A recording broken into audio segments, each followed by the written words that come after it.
आरी बाबू सीताराम की जिंदगी च एक नवा मोड़ सन 1978-79 च बड़ी कुड़ी प्रेमा वाले हो जाती है ते ब्याह राम प्रेमा ते शोभा नब्बे दौरान च नीम भाषण पास हो जाता है।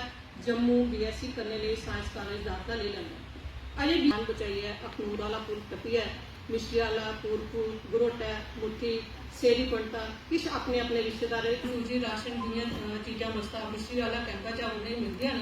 उत्थे सीताराम के स्कूलों का हैडमास्टर कैंप कमांडर है जिहड़ा सीताराम थमा बाबू सीताराम के नाम ने मशहूर हो जाता। एक दिन ठाकुर दिलाकर सिंह सीताराम पकड़ने उसे मनाया लगता। सीताराम नौकरी छोड़ी है पार्टी का यूथ विंग का प्रधान बन जाता है। इं करते करते उपन्यास है किस तरह उपन्यास है अज डोगरी संस्था पासिया श्री तारा दानपुरी हुंदे उपन्यास खंडित मूर्ति का भी विमोचन होया।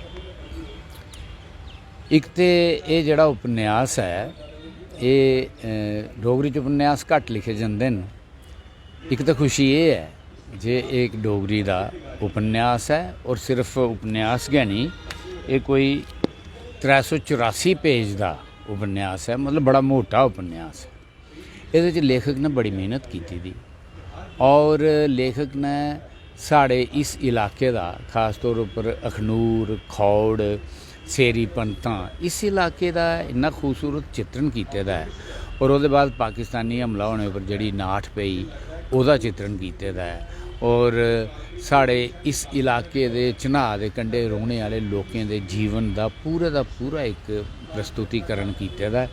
वो कन्ने का कहानी बहुत खूबसूरत है। ये जीवन दी बड़िया चीज़ों के बारे उन्हें चर्चा की है। ये दार्शनिकता बड़ी है, बुद्धिज़्म के बारे बड़ी गलबात है। इस दे अलावा तुम देखो जोड़ा भी साड़ा पुराना होया लिटरेचर होया या जड़ियाँ पुरानियां चीज़ां होईयां वेद शास्त्र उनकी बड़ी चर्चा है इस किताब दे विच।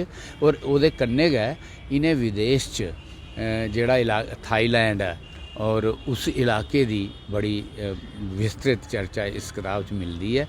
ये किताब बहुत ही एक अच्छी किताब है, बड़ी अच्छा उपन्यास है और अस डोगरी च इस किताब का स्वागत करने।